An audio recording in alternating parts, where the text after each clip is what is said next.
समय पहले की बात है। उत्तर प्रदेश के एक छोटे से गांव रामपुर में एक गरीब किसान मोहन अपनी पत्नी सुनैना के साथ एक छोटे से घर में रहता था। मोहन के पास बस थोड़ी सी ही जमीन थी जिस पर वो खेती करता और उगाए हुए सब्जियों को बाजार में बेच दिया करता था। गांव के लोग भी उसी से सब्जियां लेते थे क्योंकि उसकी सब्जी पूरे गांव में सबसे ताजी और अच्छी होती थी। मोहन को ज्यादा पैसों का लालच बिल्कुल नहीं था, वो इसी सब से संतुष्ट था। अब फसल कट चुके थे। एक दिन सुनैना ने मोहन से कहा, अजी मुझे तो समझ ही नहीं आ रहा है कि इस बार हम किस चीज की खेती करें जिससे हमें ज्यादा मुनाफा हो। सुनैना, मुझे अधिक मुनाफा नहीं चाहिए, बस इतना पैसा चाहिए जिससे हमारा पेट भर सके। और इस बार तो मुझे भी समझ नहीं आ रहा कि हम किस चीज की खेती करें। वैसे अपनी पड़ोसी राधा बता रही थी कि उसके पति ने इस बार मंडी में पता लगाया है कि आलू की ज्यादा मांग होगी, तो क्यों ना हम भी आलू की ही खेती करें। अरे मेरी भोली सुनैना, थोड़ा सोचो। जब सभी आलू बोएंगे तो उसकी कीमत एकदम सस्ती हो जाएगी, इसलिए हमें कुछ अलग सोचना होगा। खैर, बाद का बाद में देखेंगे। अभी तो बड़ी भूख लगी है। तुम मुझे जल्दी से कुछ खाने को दे दो, फिर मैं गांव में जाकर पता लगाता हूँ कि हमें किस चीज की खेती करना चाहिए। ठीक है जी, आप जाकर हाथ मुंह धो लीजिए, मैं अभी खाना लगाती हूँ। मोहन हाथ मुंह धोकर खाने को बैठ गया और हाथ जोड़कर बोला, हे ईश्वर, तेरी कृपा से मुझे 2 वक्त की रोटी मिल जाती है, इसलिए तेरा लाख लाख धन्यवाद। मोहन भगवान से प्रार्थना करने के बाद भोजन करता है और भोजन करने के बाद सुनैना से कहता है, सुनैना, मैं चलता हूँ, जाकर देखूं तो गांव में क्या बातें हो रही है फसल को लेकर। इतना कहकर मोहन गांव की चौपाल की ओर चल पड़ा। उसी गांव में हीरालाल नाम का एक किसान भी रहता था। हीरालाल बहुत ही लालची स्वभाव का था। एक दिन जब हीरालाल एक पेड़ के नीचे बैठा था, तभी एक चमचमाती लाल रंग की कार उसके पास आकर रुकी। हीरालाल ये देखकर सोच में पड़ गया। हमारे गांव में कार किसने ली होगी? यहाँ तो सभी भूखे नंगे ही है। तभी कार से एक अमीर आदमी उतरकर हीरालाल के पास पहुँचा और बोला, अरे सुनो, क्या तुम यहाँ किसी अच्छे किसान को जानते हो? हाँ, इस गांव में तो बहुत किसान है, पर आपको किसानों से क्या काम? आप तो इस गांव के भी नहीं लगते। हाँ, मैं शहर से आया हूँ। वो क्या है ना, मेरी चिप्स बनाने वाली फैक्ट्री के लिए मुझे 50 किलो आलू चाहिए, इसलिए मैं यहाँ आलू खरीदने के लिए आया हूँ। ये सुनकर हीरालाल के मन में लालच जागी और उसने सोचा, अगर मैं ही इसे आलू महंगे दामों में बेच दूं, तो मैं तो मालामाल हो जाऊंगा। तभी वो अमीर आदमी बोला, अरे क्या सोचने लगे? मुझे तो लगता है मैंने गलत आदमी से पूछ लिया। खामखा मेरा वक्त बर्बाद हो गया। अरे नहीं साहब, आप एकदम सही आदमी के पास आए हो। मैं भी एक किसान हूँ और मेरी उगाई हुई सब्जियाँ पूरे गांव में मशहूर है। हीरालाल झूठ बोलकर उस अमीर आदमी को अपने खराब और पुराने आलू ज्यादा अधिक दाम बेचने के लिए बात कर लेता है, जिसके बाद वो अमीर आदमी अपनी कार में बैठकर वापस लौट जाता है। वो कुछ दूर गया ही था कि उसे प्यास लग गई। गांव की चौपाल पर मोहन, दीनू काका और गांव के कुछ व्यक्ति बैठकर आपस में बात कर रहे थे। तभी वो अमीर आदमी उनके पास आया और बोला, क्या इस गांव में कोई दुकान है क्या?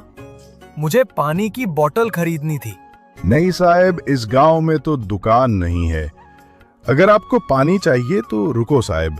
दीनू काका ने वहाँ खड़े जगन को पानी लाने के लिए बोला। जगन पानी लेने के लिए चला गया। आप गांव के तो नहीं लगते, तो आप यहाँ हमारे गांव में क्या करने आए थे? वो क्या है ना काका, शहर में मेरी बहुत बड़ी चिप्स बनाने की फैक्ट्री है, तो उसके लिए मुझे 50 किलो आलू चाहिए थे।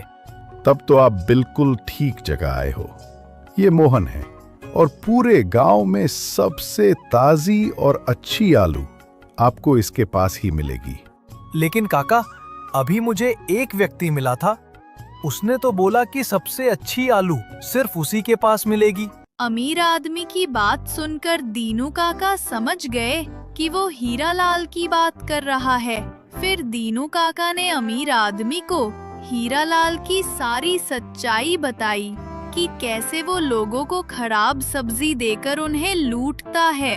दीनू काका की बात सुनकर अमीर आदमी बोला, अच्छा हुआ काका आपने मुझे उस झूठे व्यक्ति के बारे में बता दिया, वरना मैं तो आलू लेकर फंस जाता। हाँ साहेब, अगर आपको आलू लेनी ही है तो मोहन के लो सबसे अच्छे आलू मिलेंगे। तो ठीक है मोहन, अब मैं तुमसे ही आलू खरीदूंगा, और अगर तुम्हारे आलू अच्छे हुए तो अब से मैं हमेशा तुमसे ही आलू लिया करूंगा। आपका बहुत बहुत धन्यवाद साहिब। आप निश्चिंत रहिए, आपको आलू एकदम अच्छे मिलेंगे। फिर उस अमीर आदमी ने मोहन को 10,000 रुपए दिए। ये रहे एडवांस 10,000 रुपए, बाकी मैं अगले महीने आलू लेने के बाद दूंगा। तभी काका ने मजाकिया अंदाज में कहा, अरे ये मूर्ख गगन कहाँ रह गया, कभी पानी का कुआं तो नहीं खोद रहा है। कोई बात नहीं काका, मैं अब चलता हूँ, पानी मैं किसी दुकान से ले लूंगा। इतना कहकर अमीर आदमी वहाँ से चला जाता है। काका, आपका दिल से धन्यवाद। आपके प्यार और आशीर्वाद से मुझे ये ऑर्डर मिला है। नहीं मोहन, ये तो तेरे मेहनत और ईमानदारी का फल है। काका, अब मैं चलता हूँ।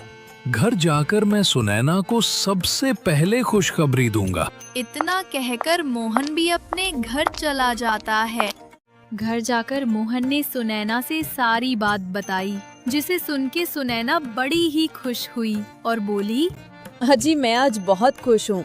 अब तो आपको आलू बेचने के लिए बाजार भी नहीं जाना पड़ेगा। हाँ सुनैना, अब हमें कल से ही काम शुरू करना होगा, ताकि अगले महीने तक हम आलू उस आदमी को दे सके।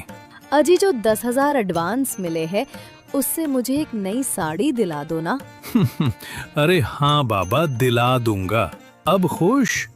उधर हीरालाल बड़ा ही खुश था कि अब उसके आलू महंगे दाम में बिक जाएंगे। तभी उसे रास्ते में दीनू काका और जगन मिल जाते हैं। क्या बात है हीरालाल, बड़े खुश लग रहे हो। हाँ, क्योंकि अब से कुछ ही दिनों में मैं बहुत अमीर होने वाला हूँ। वैसे मैं तुझे बता दूं कि तूने जिस अमीर आदमी से झूठ बोलकर आलू बेचने का सौदा किया था, उसने मोहन से आलू लेने का फैसला किया है, और तो और उसे 10,000 एडवांस भी देकर गया है। ये सुन हीरालाल के तो होश ही उड़ गए। नहीं, ऐसा नहीं हो सकता। उसने तो मुझसे कहा था आलू लेने को। लेकिन जब उसे पता चला कि मोहन के आलू सबसे अच्छे हैं, तो उसने आलू मोहन से लेने का फैसला किया। खैर, अब मैं चलता हूँ।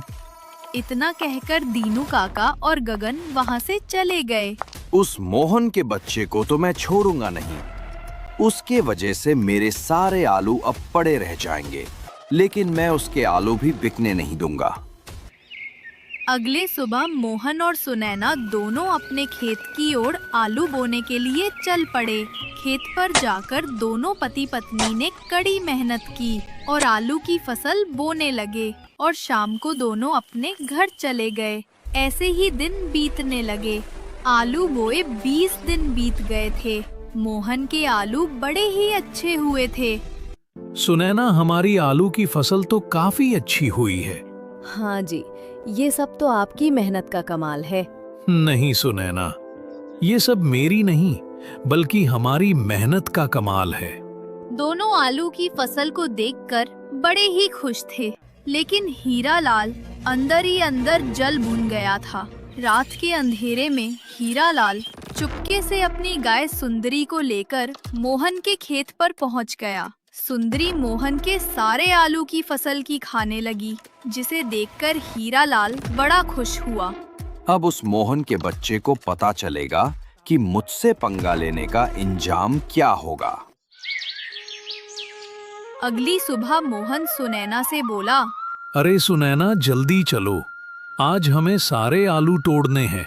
अजी बस 2 मिनट रुकिए, खाना बस बन ही गया है, आप खा लीजिए, फिर चलते हैं। नहीं सुनैना, तुम एक काम करो, तुम खाने को एक थैली में ले लो, वहां जब हम थक जाएंगे तब खा लेंगे। सुनैना ने ऐसा ही किया। उसने एक थैली में खाना ले लिया और दोनों खेत की ओर चल पड़े। वहां जाकर जब दोनों ने खेत को देखा तो उनके होश ही उड़ गए। हे भगवान, ये सब क्या हो गया? मेरी आलू की फसल किसने खा ली? अब मैं क्या करूं? अजी आप चिंता मत करिए, अब जो होना था वो तो हो गया। पर सुनैना, अब हम उस अमीर आदमी को क्या देंगे? अजी भगवान पर भरोसा रखिए, अभी हमारे पास 5 दिन बाकी है, हम कुछ न कुछ सोच लेंगे। दोनों दुखी होकर एक पेड़ के पास बैठे थे। तभी एक बूढ़ा बाबा उनके पास आया और बोला, बेटा, 2 दिनों से कुछ नहीं खाया हूँ। अगर जो थोड़ी भोजन मिल जाती तो भगवान तेरा कल्याण करेगा। हाँ बाबा, रुकिए, मैं आपको भोजन देता हूँ। अजी आप अगर बाबा को अपना भोजन दे देंगे तो आप क्या खाएंगे? सुनैना, पर मैं बाबा को ऐसे ही जाने नहीं दे सकता, और खेत की ये हालत देखकर तो मेरी तो भूख ही मर गई है। उसने बाबा को खाने की थैली दे दी। क्या हुआ बेटा, तुम बहुत परेशान हो, क्या मैं तुम्हारी कोई मदद कर सकता हूँ? फिर मोहन ने बाबा को सारी घटना बताई, जिसे सुन के बाबा ने एक बीज मोहन को दिया। ये कोई साधारण बीज नहीं, बल्कि जादुई बीज है। तू इसे अपने खेत पर बो देना, और जिस चीज की फसल तुझे चाहिए उसका नाम ले लेना, बस फिर देखना कमाल। बाबा इतना कहकर वहाँ से चला गया। दोनों के मन में एक उम्मीद जागी। दोनों ने फिर से कड़ी मेहनत की और जादुई बीज को बोया। अगले दिन जब वो आकर देखते हैं तो पूरा खेत आलूओं से भरा पड़ा है। उस बाबा ने तो कमाल ही कर दिया। अजी अब जल्दी से सारे आलू तोड़ लेते हैं, वरना फिर से किसी जानवर ने खा लिया तो लेने के देने पड़ जाएंगे। दोनों ने सभी आलूओं को देकर बोरियों में भर दिया। कुछ देर में वो अमीर आदमी मोहन के खेत पर आया। मोहन, बताओ, क्या मेरे आलू तैयार हुए? हाँ साहेब, एकदम तैयार है। मोहन, मैं अपनी फैक्ट्री के लिए आलूओं का ऑर्डर तुम्हें देता हूँ। अब से मैं हमेशा तुमसे ही आलू लिया करूँगा। इतना कहकर वो अमीर आदमी आलू लेकर चला जाता है। फिर दोनों खुशी खुशी रहने लगे।